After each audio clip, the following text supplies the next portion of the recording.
Matius pasal 27.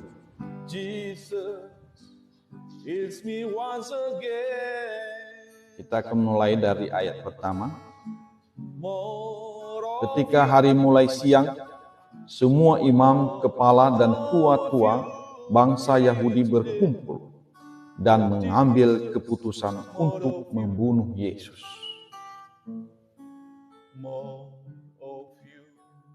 Mereka membelenggu dia, lalu membawanya dan menyerahkannya kepada Pilatus, wali negeri itu. Di Matius 26 kita sudah membaca bahwa Yesus telah ditangkap. Sebelumnya Yesus tidak bisa ditangkap, saudara.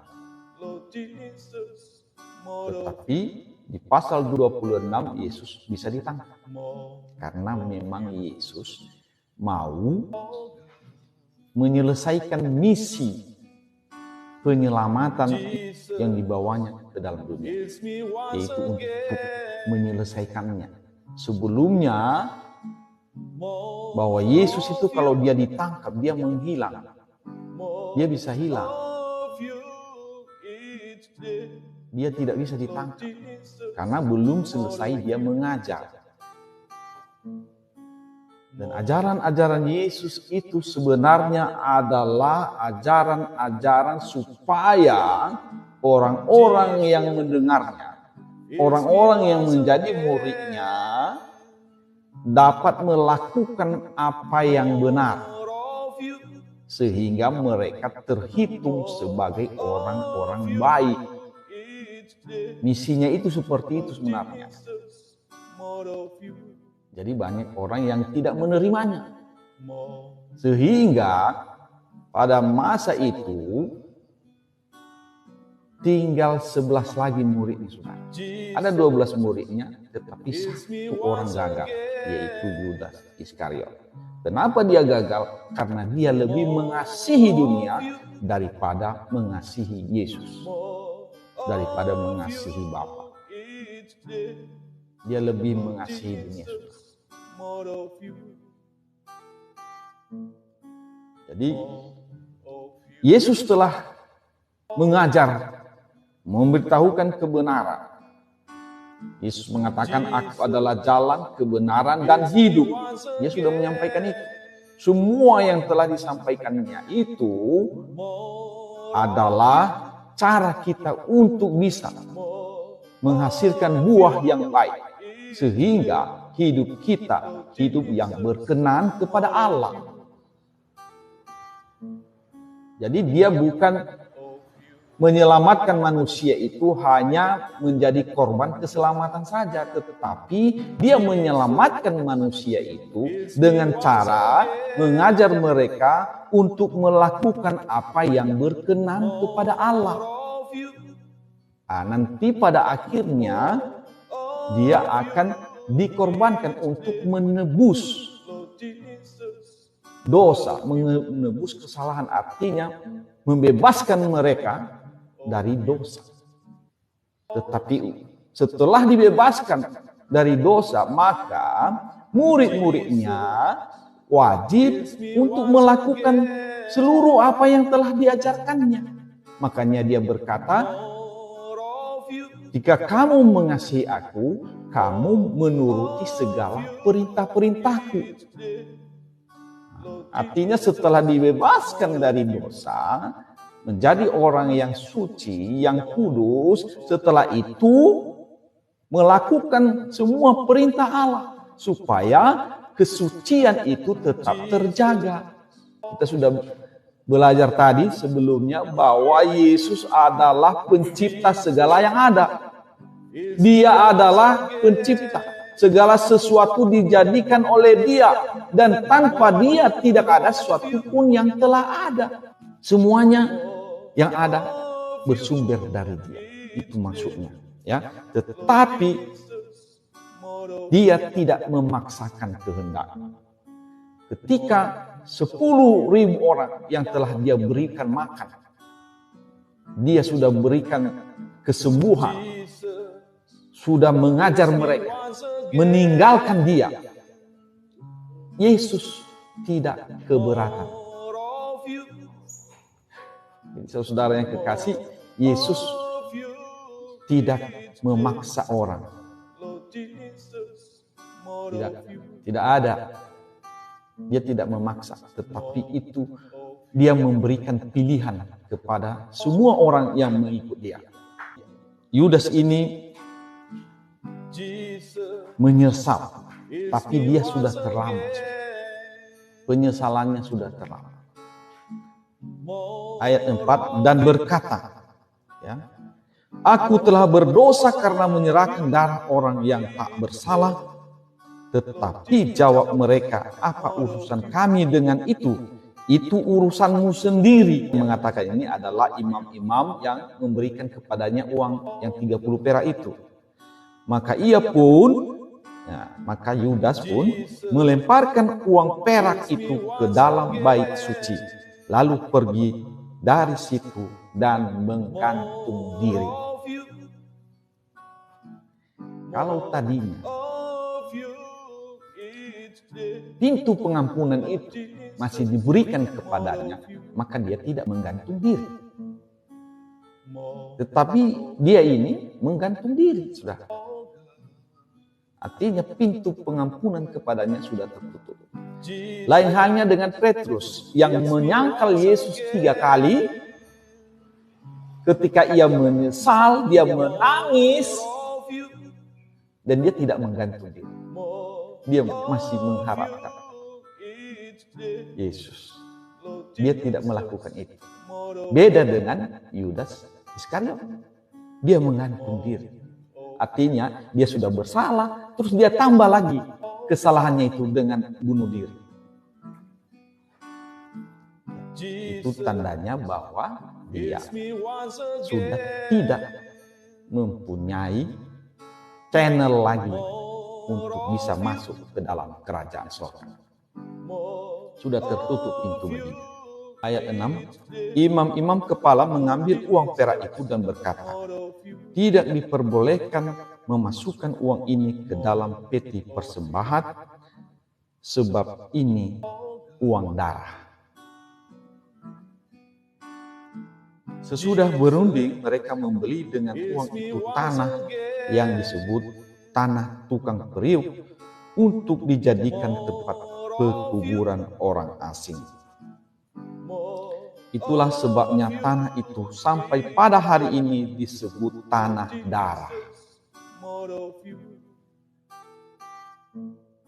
Dengan demikian, genaplah firman yang disampaikan oleh Nabi Yeremia, mereka menerima 30 uang perak, yaitu harga yang ditetapkan untuk seorang menurut penilaian yang berlaku di antara orang Israel. Dan mereka memberikan uang itu untuk tanah tukang periuk seperti yang dipesankan Tuhan kepadaku. Jadi itu sudah tertulis sebelumnya, saudara. Dan ini adalah penggenapan daripada apa yang tertulis di dalam kitab Yeremia. Lalu Yesus dihadapkan kepada wali negeri dan wali negeri bertanya kepadanya, engkaukah raja orang Yahudi? Jawab Yesus, engkau sendiri mengatakannya. Jadi Yesus ini tidak menjawab ya, tapi engkau sendiri mengatakannya. Artinya, iya betul. Tetapi atas tuduhan yang diajukan imam-imam kepala dan tua-tua terhadap dia, ia tidak memberi jawab apapun. Maka kata Pilatus kepadanya, tidakkah engkau dengar betapa banyaknya tuduhan saksi-saksi itu terhadap engkau? Tetapi ia tidak menjawab suatu kata pun, sehingga wali negeri itu sangat heran. Jadi Yesus tidak mau membela dirinya, karena memang harus terjadi hal ini. Jadi, harus terjadi sehingga dia tidak menjawab apa-apa. Telah menjadi kebiasaan bagi wali negeri untuk membebaskan satu orang hukuman pada tiap-tiap hari raya itu atas pilihan orang banyak.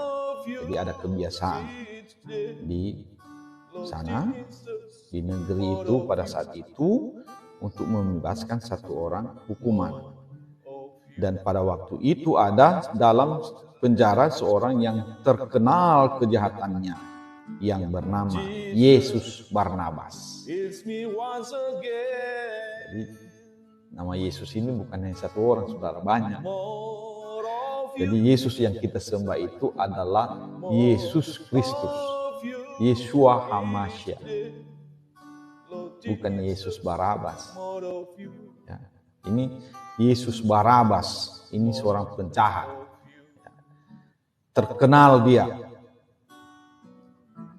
Tetapi orang-orang Yahudi, imam-imam Yahudi itu memilih untuk melepaskan seorang penjahat yang sudah terkenal daripada membebaskan Yesus yang tidak melakukan kejahatan.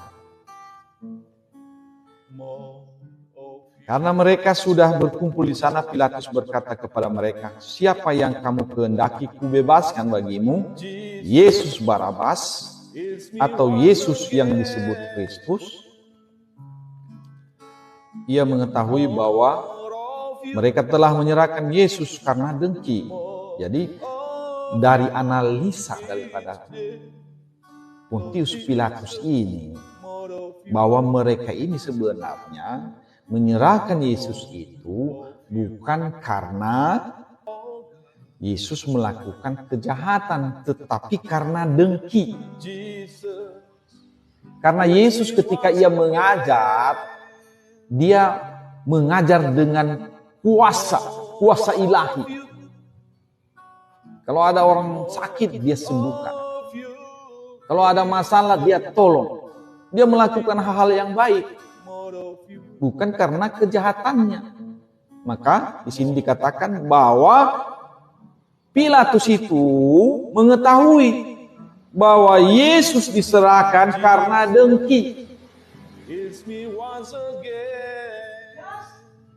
Inilah perbuatan daging, saudara. Dengki itu perbuatan daging. Itulah yang membawa manusia ke dalam neraka.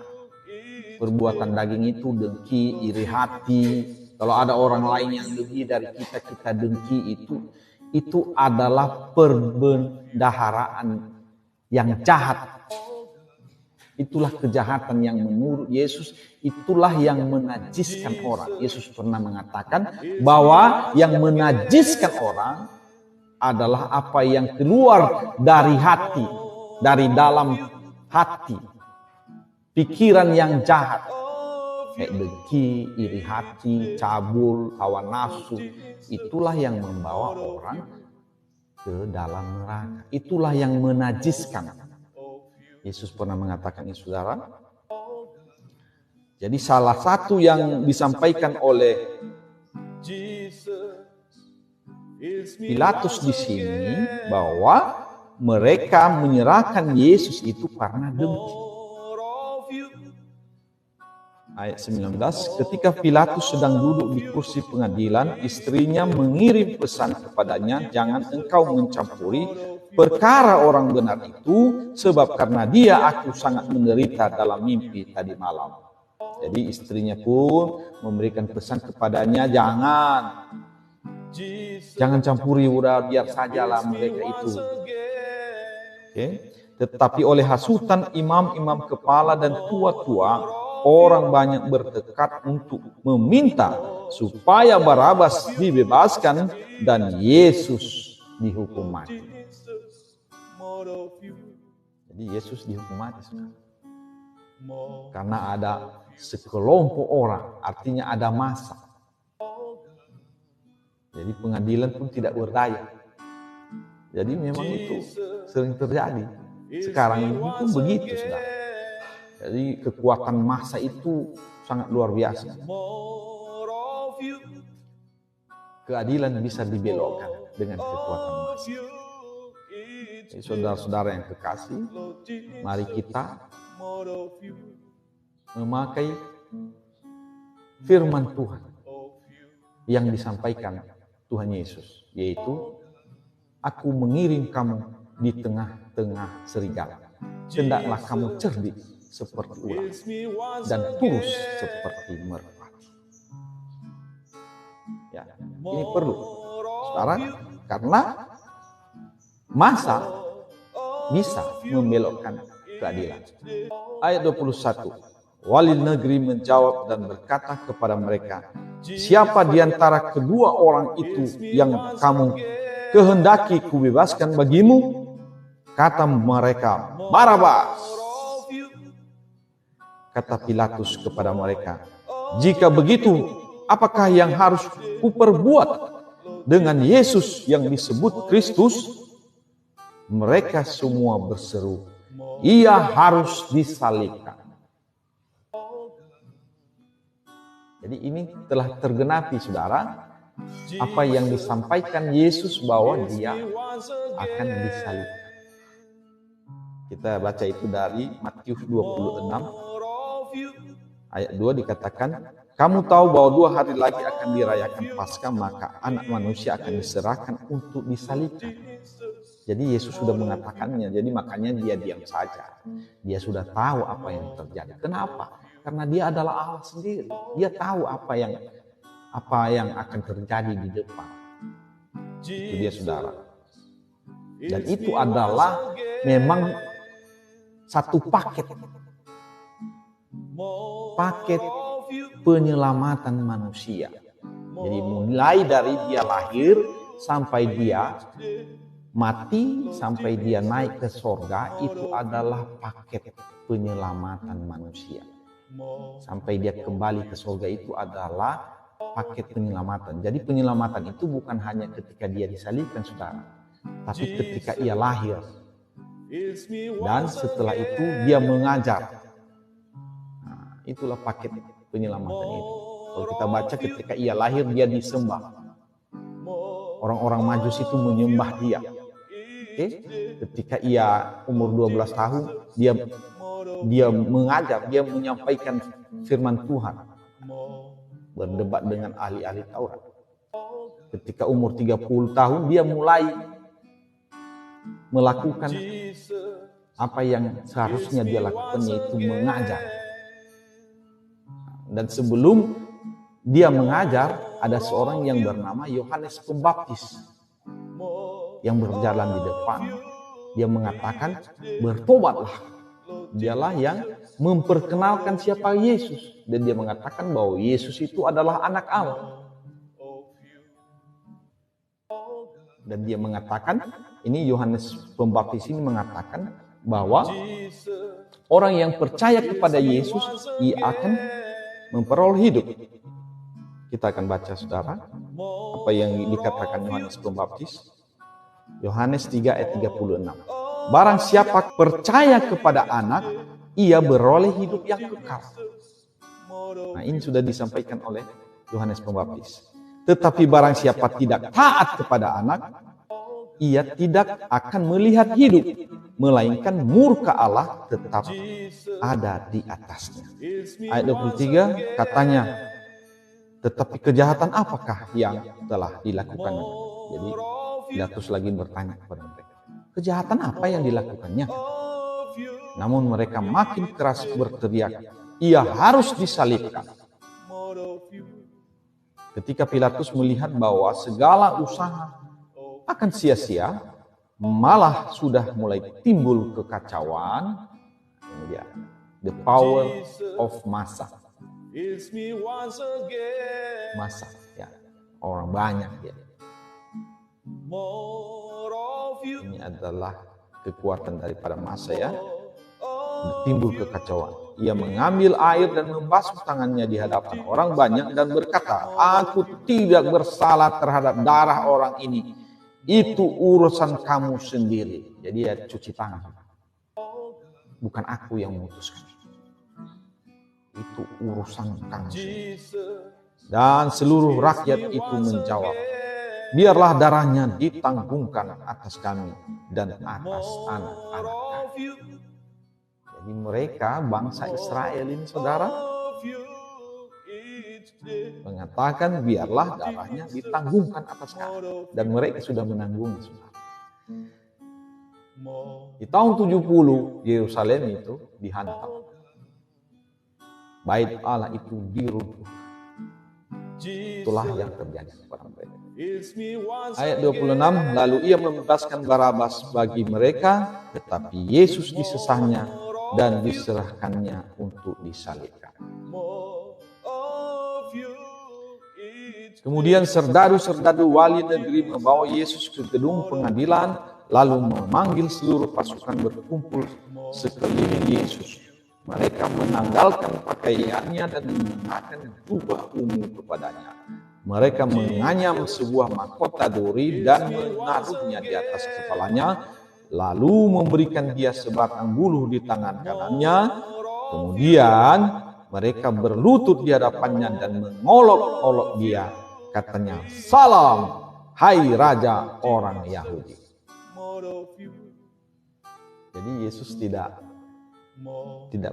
memberikan perlawanan, dia biarkan saja, karena memang itu harus terjadi.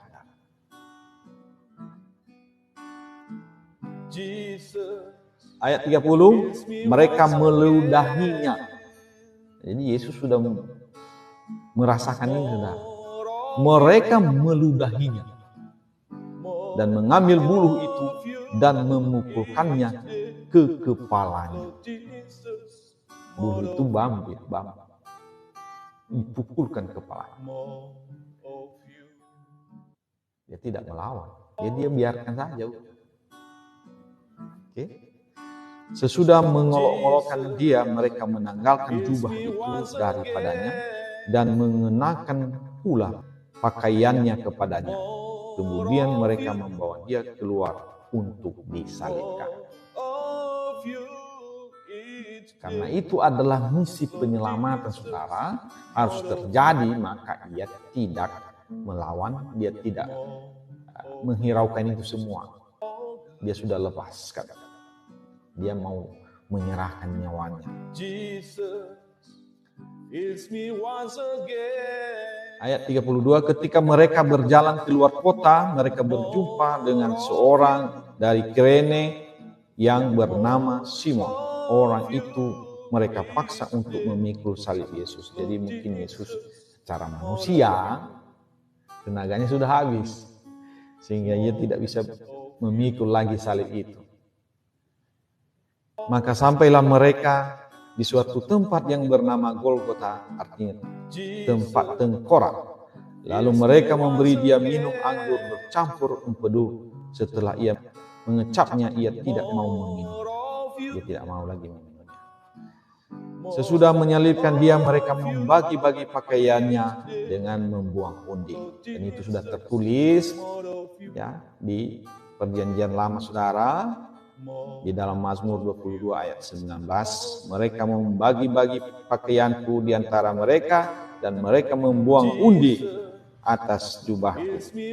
Jadi apa yang terjadi ini adalah skenario yang sudah ada ratusan tahun sebelum Yesus lahir. Sudah ada. Lalu mereka duduk di situ menjaga dia, dan di atas kepalanya terpasang tulisan yang menyebut alasan mengapa ia dihukum. Inilah Yesus, Raja orang Yahudi. Di dalam Injil Yohanes dikatakan perkataan ini ditulis dalam tiga bahasa. Inilah Yesus, Raja orang Yahudi. Sehingga orang tahu, kalau orang yang lain membaca, ini dia Raja.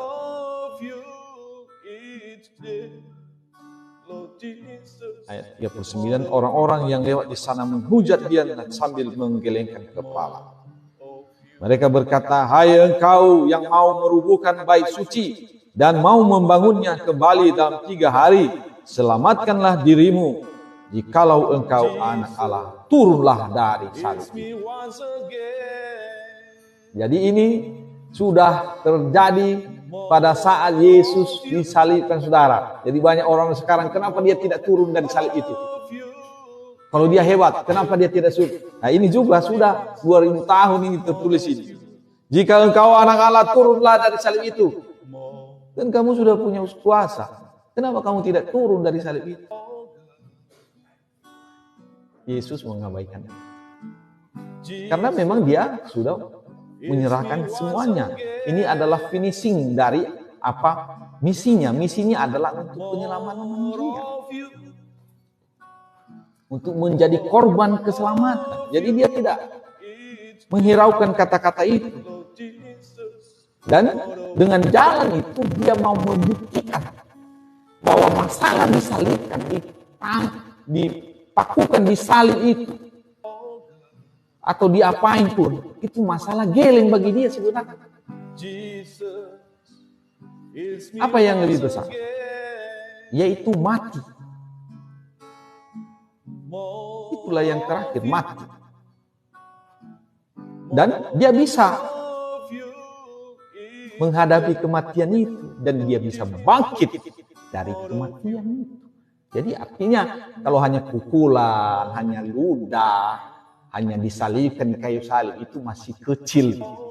Masalah kecil itu, maka ia tidak melakukan apa-apa. Masalah yang paling besar yaitu mati. Dia bisa hidup kembali. Jadi kalau hanya dipukul saja, di apa itu, ya tidak masalah. Ya.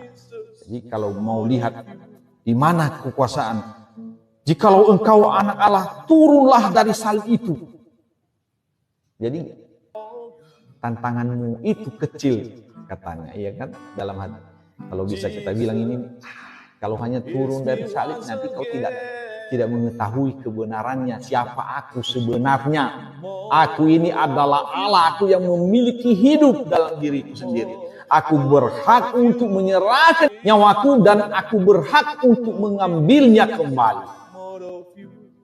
Dan itu dia buktikan, saudara, setelah dia mati, dia bangkit kembali dari kematian itu. Jadi kalau masalah turun dari salib itu kecil. Saudara yang kekasih, kalau ada orang-orang yang mengatakan, kenapa dia tidak turun dari salib? Kalau dia hebat, itu bisa dilakukan oleh tukang sihir pun bisa itu. Tapi bangkit dari kematian itu tidak ada tukang sihir yang sudah mati hidup kembali, tidak.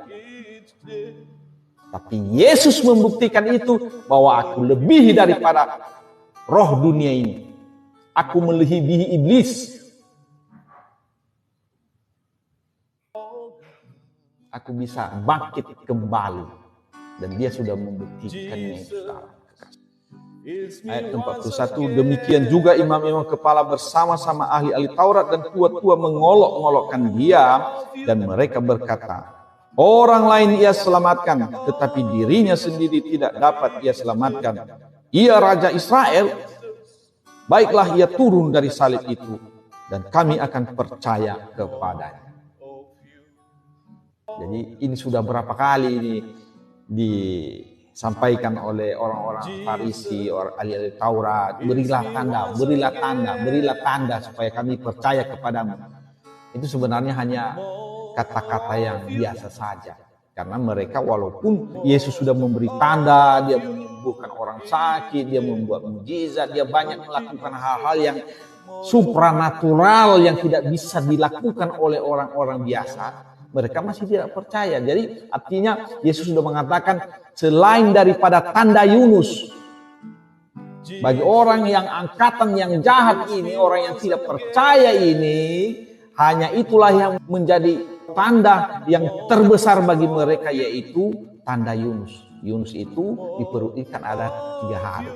Jadi Yesus ada di dalam kubur itu hanya 3 hari. Itulah tanda yang mau disampaikan oleh Tuhan Yesus kepada mereka. Dan ini proses yang telah dilakukan. Jadi dia tidak melakukan apa yang disampaikan oleh imam-imam besar ini. Imam-imam besar ini mengatakan, baiklah ia turun dari salib itu. Dia tidak melakukan itu. Tapi dia memberikan tanda Yunus itu. Tanda Yunus itu berlaku untuk orang yang tidak percaya. 43, ia menaruh harapannya kepada Allah. Mereka mengatakannya, ia menaruh harapannya kepada Allah. Baiklah Allah menyelamatkan dia, jikalau Allah berkenan kepadanya, karena ia telah berkata, aku adalah anak Allah. Jadi Yesus sudah sering mengatakan bahwa dia adalah anak Allah. Sementara bagi orang-orang Yahudi, orang-orang yang beragama Yahudi, kalau dikatakan anak Allah itu adalah Allah. Karena Allah tidak beranak. Jadi mereka mengerti itu, anak Allah artinya bagian dari Allah. Ia adalah Allah sendiri.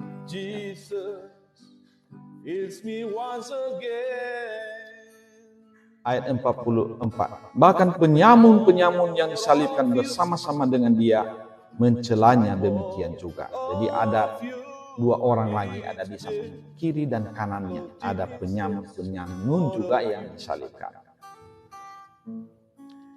Ayat 45.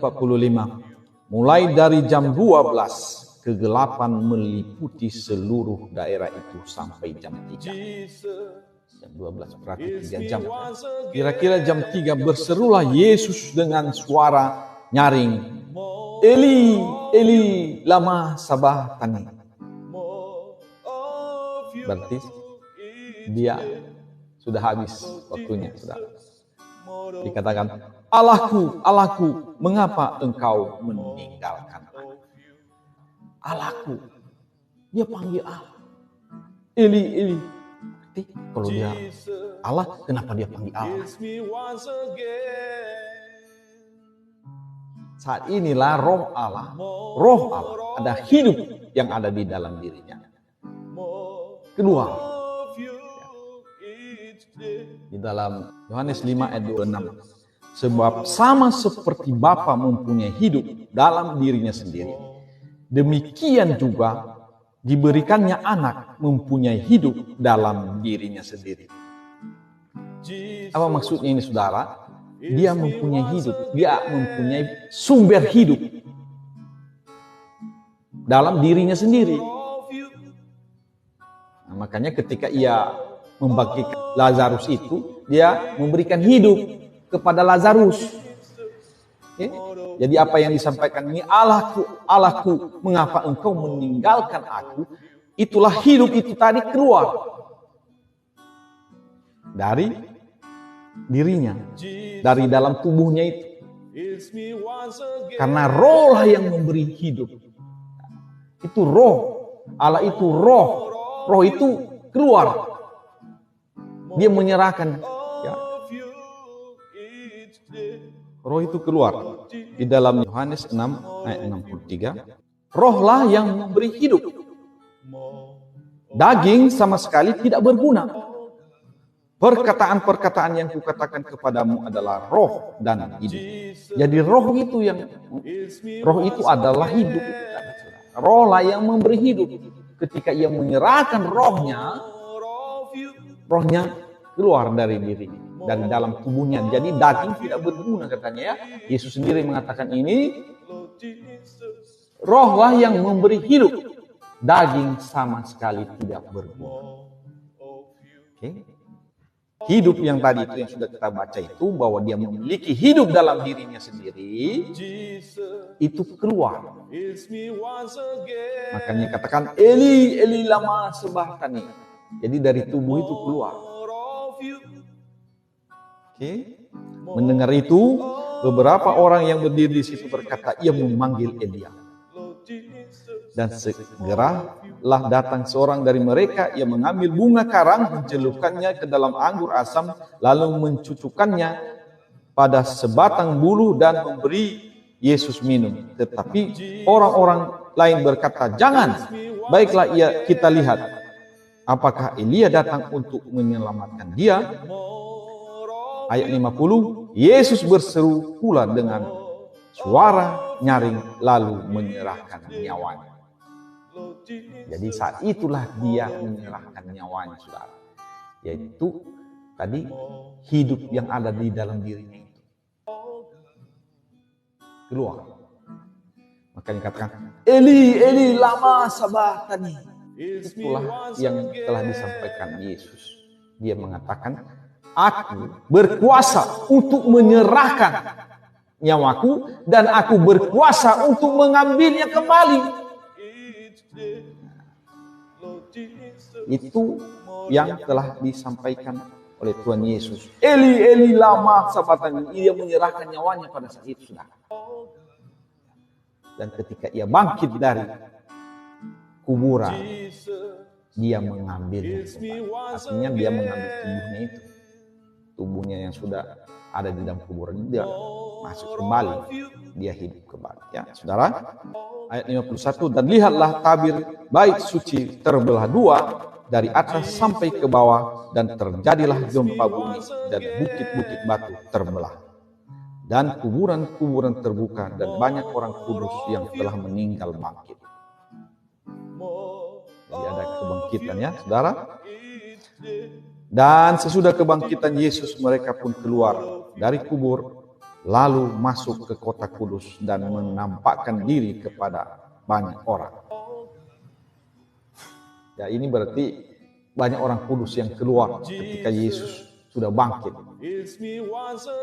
Ya, orang-orang kudus ini, saudara, artinya orang-orang yang sudah berbuat hal-hal yang baik sebelumnya, yang benar, yang berkenan kepada Allah. Dan ini adalah kesaksian, saudara, kesaksian daripada Matius, dan itu sudah mereka lihat. Jadi bukan di karang ini. Ya, sudah mereka lihat itu banyak orang kudus keluar. Ya. Okay. Kalau tanya sama saya ini apa itu benar? Ya, kalau ini disampaikan oleh murid Yesus, ya itu benar. Kita tidak punya data yang lain, saudara. Dia bersaksi, dia menyampaikan ini. Kalau dia menipu ini, berarti dia masuk neraka. Karena murid-murid Yesus itu sudah diberikan Roh Kudus. Mereka itu sudah dibaptis, ya, dengan Roh Kudus. Jadi mereka sudah menjadi bait Allah. Jadi Allah ada di dalam diri mereka. Mereka tidak dapat berbuat dosa lagi. Di dalam 1 Yohanes 3 ayat 9 dikatakan bahwa setiap orang yang lahir dari Allah tidak berbuat dosa lagi, sebab benih ilahi tetap ada di dalam dia, dan ia tidak dapat berbuat dosa karena ia lahir dari Allah. Jadi ini adalah jaminannya, saudara. Jadi Rasul Yohanes mengatakan ini bahwa dia sendiri, dia adalah rasul yang lama hidup, dia berumur 96 tahun baru dia mati. Jadi ketika dia menulis ini, dia umurnya sekitar 80-an. Dan dia sudah mengalami hidup di dalam Tuhan. Dia sudah menjadi bait Allah itu.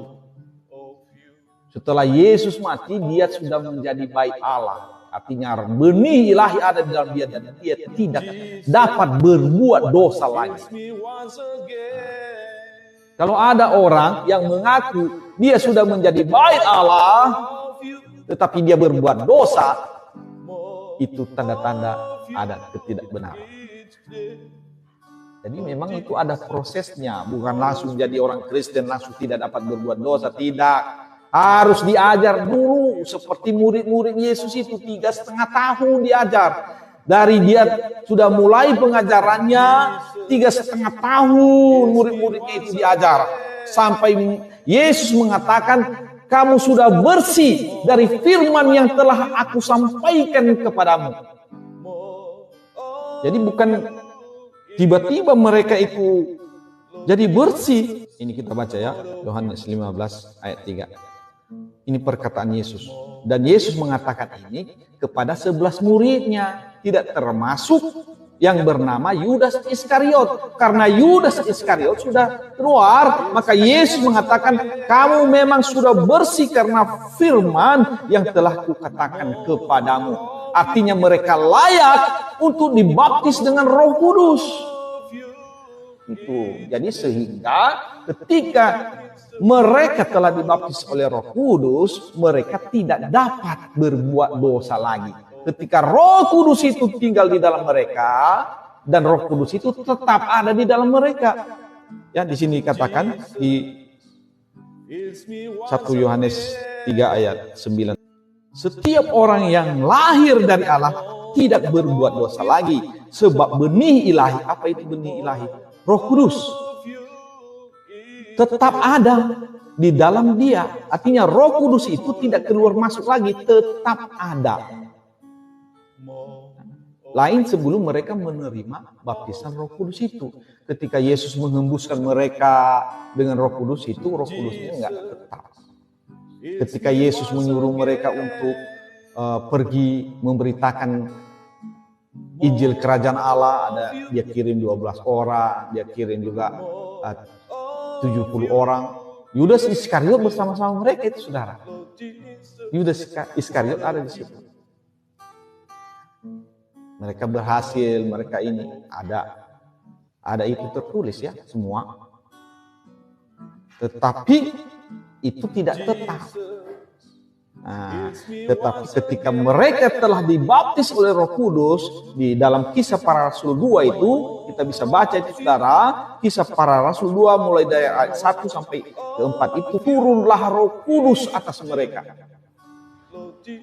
Mulai dari situlah benih ilahi itu tertanam di dalam diri mereka, sehingga mereka mengatakan mereka adalah bait Allah, bait Roh Kudus. Jadi bukan menjadi orang Kristen langsung jadi, tanda tangan masukkan mendaftar jadi orang Kristen langsung jadi bait Allah, tidak. Ada proses, saudara. Ada proses. Harus mengenal Tuhan dengan benar, harus mengenal ajaran Yesus. Apa yang diajarkan Yesus? Ajaran Yesus itulah yang membersihkan murid-muridnya yang tinggal 11 lagi. Walaupun Yudas Iskariot sudah turut juga di situ, tetapi dia tidak berhasil, saudara. Dia gagal karena dia lebih mengasihi dunia. Kita bisa baca itu kegagalan daripada Yudas Iskariot itu. 1 Yohanes 2 ayat 16. Janganlah kamu mengasihi dunia dan yang ada di dalamnya. Jikalau orang mengasihi dunia, maka kasih akan Bapa tidak ada di dalam orang itu. Itulah yang terjadi kepada Yudas Iskariot. Dia lebih mengasihi dunia. Apa itu mengasihi dunia? 1 Yohanes 2 ayat 16. Sebab semua yang ada di dalam dunia, yaitu keinginan daging dan keinginan mata, serta keangkuhan hidup, bukan berasal dari Bapa, melainkan dari dunia ini. Jadi Yudas Iskariot ini lebih mengasihi dunia, termasuk mencuri, termasuk itu menipu, menjual Yesus pada akhirnya. Jadi kalau orang mengasihi dunia menurut apa yang disampaikan oleh Rasul Yohanes ini, janganlah kamu mengasihi dunia dan apa yang ada di dalamnya. Jikalau orang mengasihi dunia, maka kasih akan Bapa tidak ada di dalam orang itu. Jadi saudara-saudara yang kekasih, orang-orang yang sudah percaya kepada Yesus, mari kita tidak mengasihi dunia. Karena mengasihi dunia ini tadi adalah keinginan daging. Dan keinginan daging itu bisa kita baca dari Galatia pasal 5 ayat 19. Kita baca ya saudara, apa itu keinginan daging? Keinginan daging ini perbuatan daging telah nyata, yaitu percabulan, sihir, perseteruan, perselisihan, iri hati, amarah, kepentingan diri sendiri, percideraan, roh pemecah, kedengkian, kemabukan, pesta poran, dan sebagainya. Jadi ini adalah keinginan daging, saudara. Jadi jangan mengasihi dunia. Kalau kamu mengasihi dunia, maka kasih akan Bapa tidak ada di dalamnya. Itulah yang telah disampaikan oleh Rasul Yohanes. Dan dia sudah hidup di dalam Tuhan. Dia mengasihi Yesus dengan sungguh-sungguh, sehingga ia bisa mengatakan itu bahwa orang yang telah dilahirkan kembali itu, yaitu Roh Kudus, sudah tertanam di dalam dia. Dia menjadi bait Allah. Dia tidak dapat berbuat dosa lagi. Kalau ada orang, entah siapapun dia, walaupun dia itu sudah pendeta atau apapun pangkatnya, kalau dia mengatakan dia adalah bait Allah, seperti pengakuan daripada Paulus mengatakan, hidupku bukannya aku lagi yang hidup, tetapi Yesus yang hidup dalamku, itu berarti dia mengaku bahwa Yesus ada di dalamnya, bahwa dia sudah lahir dari Allah, tetapi dia berbuat dosa lagi. Itu adalah kepalsuan. Karena menurut pengalaman daripada Rasul Yohanes bahwa ia tidak dapat berbuat dosa lagi. 1 Yohanes 3 ayat 9. Dia menyampaikan itu karena itu adalah pengalamannya sendiri. Setelah ia dibaptis oleh Roh Kudus, dia lahir dari Allah. Dia dilahirkan dari Allah, dia tidak pernah lagi berbuat dosa sejak saat dia dibaptis ini. Sampai umurnya sampai 96 tahun di dalam dunia ini, dan dia meninggal di waktu dia sudah tua, dia tidak berbuat dosa. Dan itu adalah pengalaman hidup Rasul Yohanes. Makanya dia menulisnya, saudara yang kekasih. Jadi standar yang bisa kita lihat, kalau ada orang yang mengaku bahwa dia adalah bait Allah, dia tidak dapat berbuat dosa lagi. Itulah yang telah kita baca, bahwa seorang yang sudah dilahirkan dari air dan roh tidak dapat berbuat dosa lagi. Artinya kalau kita masih berbuat dosa, mari kita selidiki hati kita. Apakah benar kita itu sudah dilahirkan kembali atau tidak? Ya. Mari kita belajar firman Tuhan, saudara. Belajar itu ada teori dan ada prakteknya. Ketika kita mendengar firman Tuhan dan kita lakukan. Jangan kita mendengar firman Tuhan tetapi tidak kita lakukan. Itu artinya kita sedang membangun iman yang rapuh. Tapi kalau kita mendengar firman Tuhan dan melakukannya, itu artinya kita sedang membangun iman yang kokoh.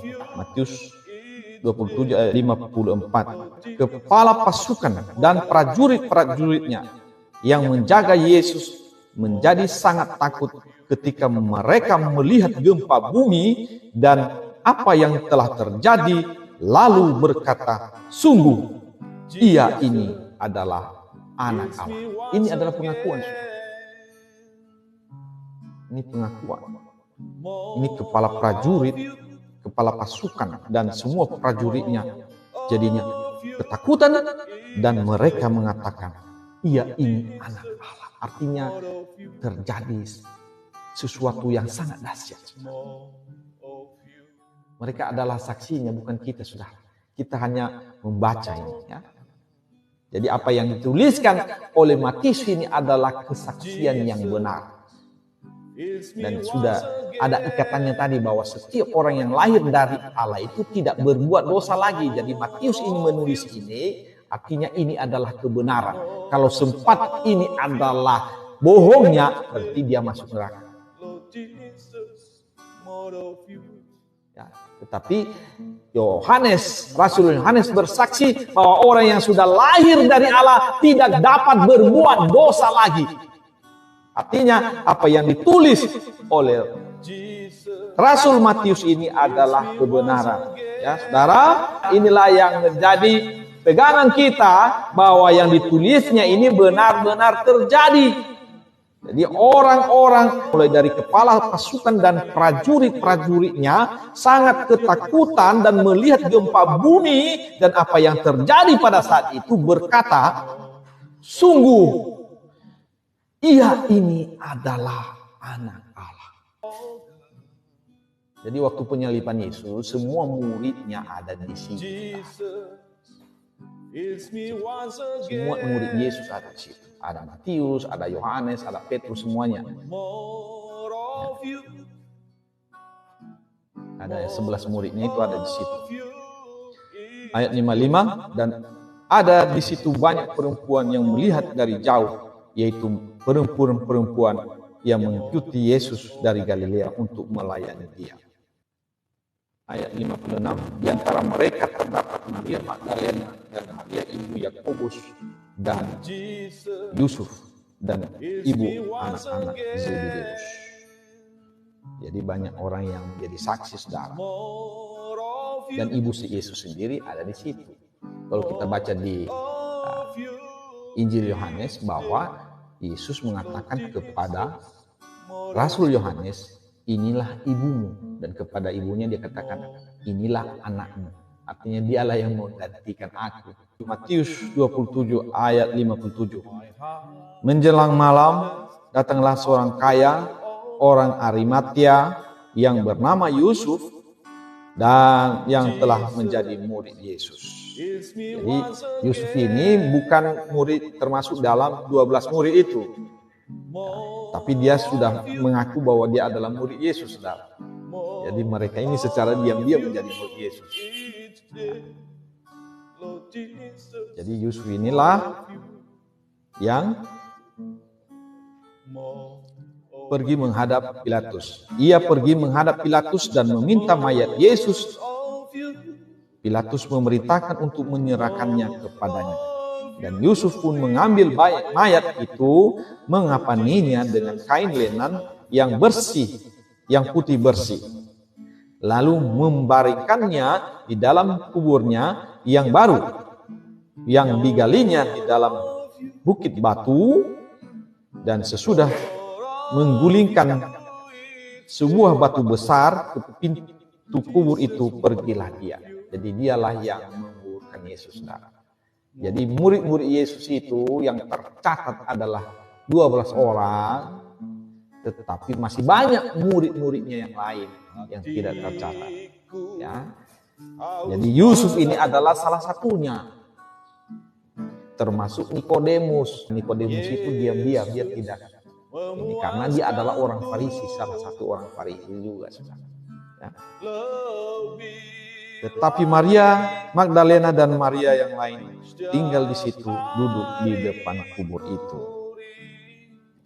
Ayat 62. Keesokan harinya, yaitu sesudah hari persiapan, datanglah imam-imam kepala dan orang-orang Farisi bersama-sama menghadap Pilatus, dan mereka berkata, "Tuan, kami ingat bahwa si penyesat itu sewaktu hidupnya berkata, sesudah 3 hari aku akan bangkit." Jadi mereka sudah mendengar, imam-imam kepala dan orang-orang Farisi sudah mendengarkan bahwa Yesus mengatakan tanda yang diberikan adalah tanda Yunus. Itu artinya dia akan bangkit pada hari ketiga. Jadi mereka mengatakan bahwa Yesus itu adalah penyesat. Jadi jangan salah, saudara, kalau sampai sekarang ini orang-orang Yahudi masih banyak yang tidak percaya kepada Yesus. Sampai saat ini, saudara, kalau tanya itu orang Yahudi bahwa siapa Yesus, mereka mengatakan itu dia penyesat. Jadi jangan heran, jangan menjadi kesaksian. Inilah orang Yahudi ada yang tidak percaya kepada. Iya, sebagian daripada orang Yahudi seperti Rasul Yohanes itu orang Yahudi juga, Matius itu orang Yahudi juga. Semuanya orang Yahudi itu. Jadi artinya sebagian percaya, sebagian tidak. Jadi kalau kita tanya sekarang kepada orang Yahudi, banyak yang tidak percaya kepada Yesus. Bahkan mereka mengatakan dia itu penyesat. Bahkan kalau kita tanya kepada mereka pun sekarang ini apakah Yesus itu nabi, mereka tidak mengaku bahwa Yesus itu nabi, saudara. Nabi saja tidak, apalagi Allah. Apalagi dia Tuhan, enggak. Kan banyak itu sekarang yang menyampaikan bahwa ini orang Yahudi aja tidak percaya bahwa Yesus itu adalah Tuhan, adalah seorang nabi, pun tidak. Iya, betul itu. Dan ini sudah ada 2000 tahun yang lalu. Jadi bukan sesuatu yang baru itu kalau ada kesaksian sekarang orang Yahudi itu tidak percaya kepada Yesus. Bukan.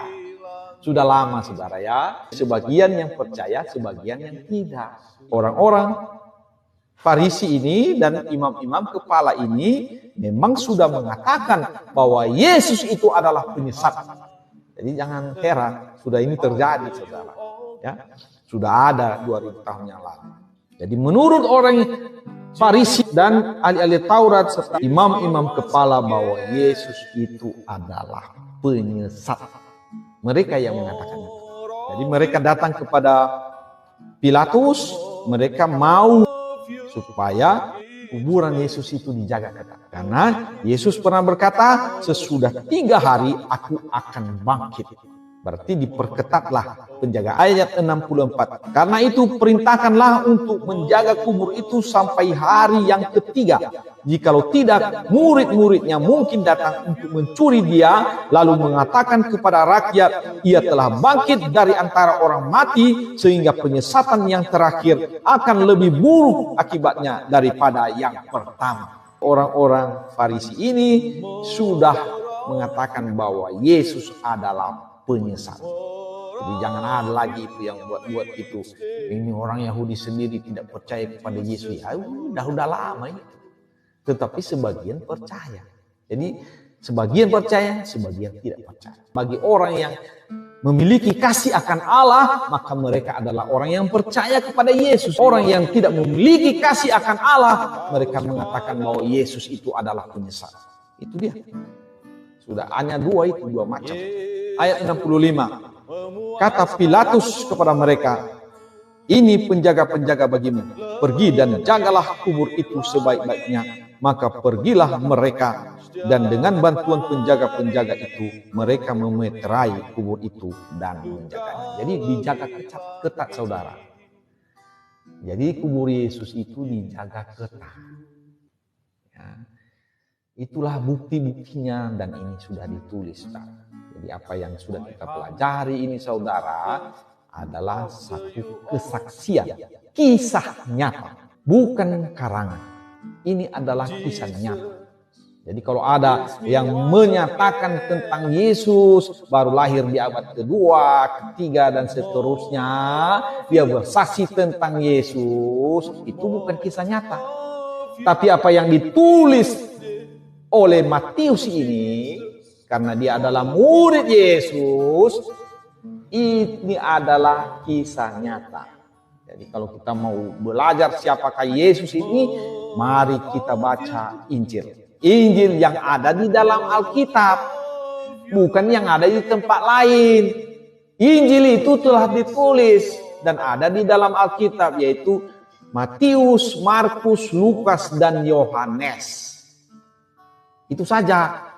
Nggak usah ditambah-tambah, itu sudah cukup. Karena menurut Rasul Yohanes, kalau orang sudah membaca apa yang Injil yang ditulisnya saja, yaitu Injil Yohanes, maka orang tersebut akan mengetahui bahwa Yesus adalah Mesias, kecuali dia tidak memiliki kasih akan Allah. Kita baca ya, di dalam Yohanes 20 ayat 30 dan 31. Memang masih banyak tanda lain yang dibuat Yesus di depan mata murid-muridnya yang tidak tercatat dalam kitab ini, tetapi semua yang tercantum di sini telah dicatat supaya kamu percaya. Nah, ini maksudnya. Supaya kamu percaya bahwa Yesuslah Mesias, Anak Allah.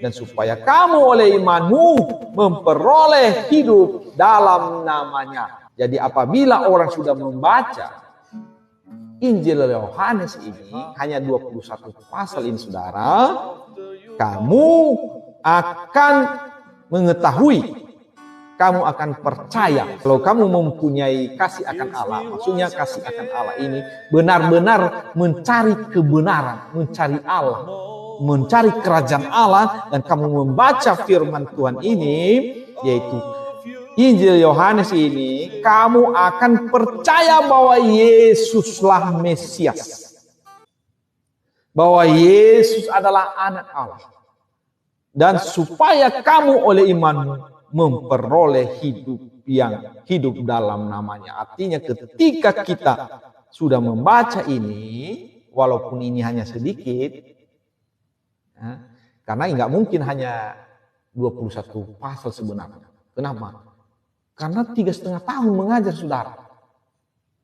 Kalau kita melihat itu, artinya kalau saya yang mengajarkan ini mungkin 1 hari aja sudah 1 pasal. Seperti yang saya lakukan ini. 1 hari 1 pasal bisa. Ya. Kalau 3,5 tahun bagaimana? Pasti banyak. Makanya dikatakan di sini memang masih banyak. Yohanes 20 ayat 30. Memang masih banyak tanda lain yang dibuat Yesus di depan mata murid-muridnya yang tidak tercatat dalam kitab ini. Masih banyak, saudara. Makanya di pasal 21 dikatakannya, Rasul Yohanes mengatakan, masih banyak hal-hal lagi yang diperbuat oleh Yesus, Yohanes 21 ayat 25, tetapi jikalau semuanya itu harus dituliskan satu persatu, maka agaknya dunia ini tidak dapat memuat semua kitab. Jadi saudara yang kekasih dalam Tuhan, artinya yang 21 pasal ini saja sudah kamu dengar, sudah kamu baca, dan memiliki hati yang bersih. Bukan dengan kedengkiannya, tetapi karena memang sedang mencari kebenaran itu, mencari jalan yang benar itu. Maka kamu akan mengetahui siapa Yesus yang sebenarnya. Yesus adalah Mesias, anak Allah. Dan dengan demikian ketika kamu menjadi percaya dan melakukan firman yang telah disampaikan oleh Yesus yang tertulis di dalam kitab Injil ini, maka kamu akan memperoleh hidup yang kekal. Itu maksudnya, saudara. Saudara sungguh-sungguh mencari kebenaran, belajarlah dari kitab Injil yang telah tertulis di dalam Alkitab. Bukan di tempat lain. Tidak ada di tempat lain, saudara. Demikian, saudara yang kekasih dimanapun berada, Tuhan Yesus memberkati. Salam.